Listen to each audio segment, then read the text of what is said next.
বহুদিন ধরে বলছিল যে 2026-এর ফেব্রুয়ারিতে নির্বাচন হবে না। দলের স্বতঃস্ফূর্ত নমিনেশন সাবমিশনের মাধ্যমে তাদের এই বক্তব্য আমরা আশা করি বাংলাদেশের আরও ফেব্রুয়ারি একটি অবাধ ও সুস্থ এবং নিরপেক্ষ নির্বাচন হবে।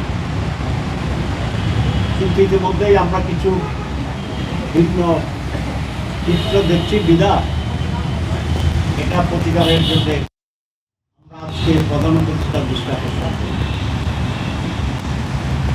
আপনারা জানেন যে নমিনেশন বাছাই পর্ব চলছে ইলেকশন কমিশনে,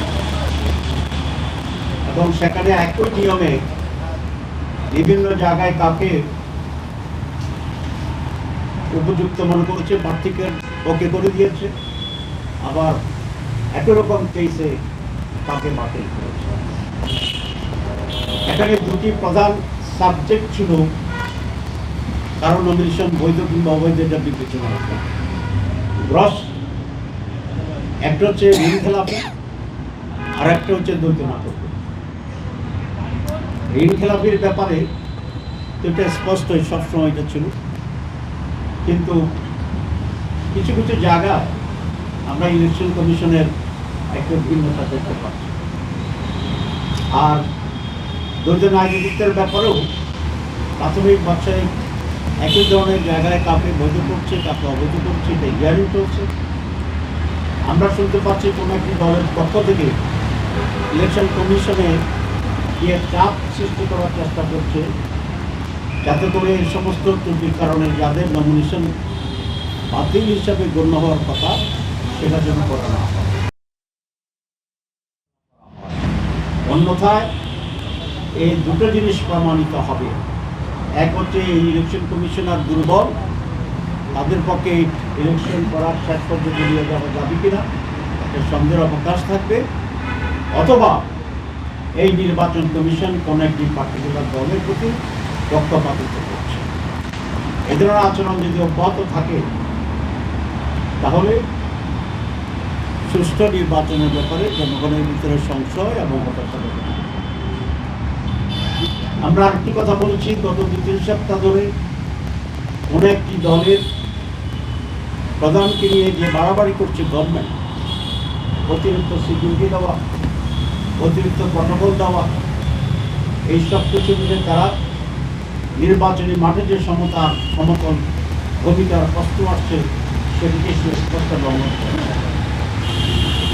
আমরা বলছি আপনি অধিকতর সিকিউরিটি কিংবা অধিকতর প্রটোকল দিলে আমাদের কোনো আপত্তি নেই, কিন্তু একটি অন্যতম প্রধান দল হিসেবে সমভাবে বাংলাদেশ জামাত ইসলামীর মহতারাম আমিরকে প্রধানকে সম আচরণ দিতে হবে। যদি এটা ব্যর্থ হয় তাহলে জাতির পক্ষপাতমূলক অপরাধের দোষে এই ইলেকশন কমিশনকে দোষী হিসাবে সাব্যস্ত করবে এবং লেভেল প্লেইং ফিল্ড এখানে জিনিস পাবে। আমরা আরেকটা বিষয়ে দৃষ্টি আকর্ষণ করছি, বিভিন্ন জায়গায় ফিল্ড লেভেলে কোনো কোনো এসপি এবং ডিসি যারা রিটার্নিং অফিসার তাদের আচরণে পক্ষপাতদুষ্ট একটা ভূমিকাকে আমরা লক্ষ্য করছি। আমরা তাদের তালিকা করছি, আরও আমরা এটা অবজার্ভ করতে থাকব। এরকম ব্যক্তিদেরকে চিহ্নিত করে আমরা ইলেকশন কমিশনকে মৌখিকভাবে বলেছি, আমরা লিখিত দেয়নি, এখনও আমরা একটা অবজার্ভ করছি। সে বিষয়টি আজকে প্রধান উপদেষ্টাকে আমরা অবহিত করেছি। যদি ইলেকশন কমিশন যথাযথ ভূমিকা না নেয় তাহলে যেন ঠিক কাঠবাড়িরা সেখানে হস্তক্ষেপ করে। কারণ আমরা দৃঢ়ভাবে বিশ্বাস করি আমাদের সুষ্ঠু নির্বাচন চান, যদিও তার চতুর্পাশে অ্যাডভাইজারদের মাঝে কেউ কেউ আছে যারা তাকে বিভ্রান্ত করার চেষ্টা করছে। আমরা সেটাও তার দৃষ্টি আকর্ষণ করেছি এবং বিষয়টি গুরুত্বের সাথে বিবেচনা করার জন্য চেষ্টা করছি।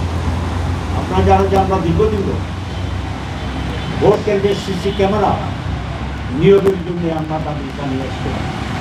আজকে চিফ অ্যাডভাইজার আমাদেরকে আশ্বস্ত করেছেন, সম্ভবত আজকে অথবা গতকাল মন্ত্রিপরিষদ মিটিংয়ে সিসি ক্যামেরা সেট আপ করার জন্য ওনারা সিদ্ধান্ত নিয়েছেন এবং সেই জন্য পর্যাপ্ত অর্থ বরাদ্দ করেছে।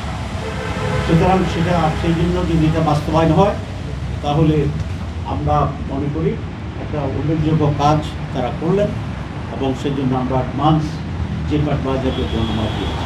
সুতরাং ওনারা আমাদেরকে আশ্বস্ত করেছেন প্রতিটি কেন্দ্রে সিসি ক্যামেরা স্থাপিত হবে এবং আমাদেরকে এটাও বলেছেন যে কোনো কেন্দ্রে মিস হয় কিনা সেটা আপনাদের সাংগঠনিক চ্যানেলে আপনারা লুক আফটার করবেন এবং আমাদেরকে অবগত করবেন।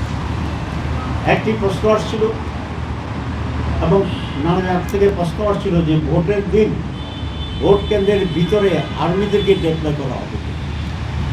আমরা বলছি শুধু আর্মি নয়, পুলিশ, রেল, আনসার কাউকে প্রবেশের অধিকার দেওয়া ঠিক হবে না, কারণ এটা প্রাইভেসিতে এফেক্ট করবে এবং ভোটারদের ভিতরে এক ধরনের ভয় ভীতি তৈরি হতে পারে। চিফ অ্যাডভাইজার এবং তাদের সেখানে উল্লেখযোগ্য কোনো কাজ নেই, তাদের কাজ হচ্ছে আইনশৃঙ্খলা পরিস্থিতি ট্যাকেল করা এবং সেটা বুথের বাইরে থেকে তাদের করতে হবে। চিফ অ্যাডভাইজার আমাদেরকে আশ্বস্ত করেছে। আমরা মাঝখানে শুনেছিলাম এরকম একটি বিষয় ঘটতে যাচ্ছে, সেই জন্য আমরা গুরুত্বের সাথে এটা তার দৃষ্টিতে এনেছি এবং উনি বলেছেন না এটা হবে না, উনি আমাদেরকে আশ্বস্ত করেছেন। আমরা বলেছি যে ইলেকশনের সময় শুধুমাত্র কাছাকাছি সময় গিয়ে লেভেল প্লেইং ফিল্ডের বিষয়টি বিবেচনা করে চলবে না। নিরপেক্ষ নির্বাচন, লেভেল প্লেইং ফিল্ড, যেদিন ইলেকশনের ডেট ঘোষণা হয়েছে কমপক্ষে সেদিন থেকে হওয়ার কথা। এই মধ্যে কিছু ব্যর্থ হচ্ছে আপনাদের সামনে পরিষ্কার, কাকে অনেক প্রায়োরিটি দেওয়া হচ্ছে, কাকে অনেক প্রটোকল দেওয়া হচ্ছে, কাকে অনেক প্রোটেকশন দেওয়া হচ্ছে। আমাদের এতে কোনো তো আপত্তি নেই, কিন্তু আমাদের কথা হচ্ছে যেহেতু we are the contesting political পাওয়ার, সুতরাং ওইদিকে যা করবেন এদিকেও ট্রাই করতে হবে, সমতা বজায় রাখতে হবে।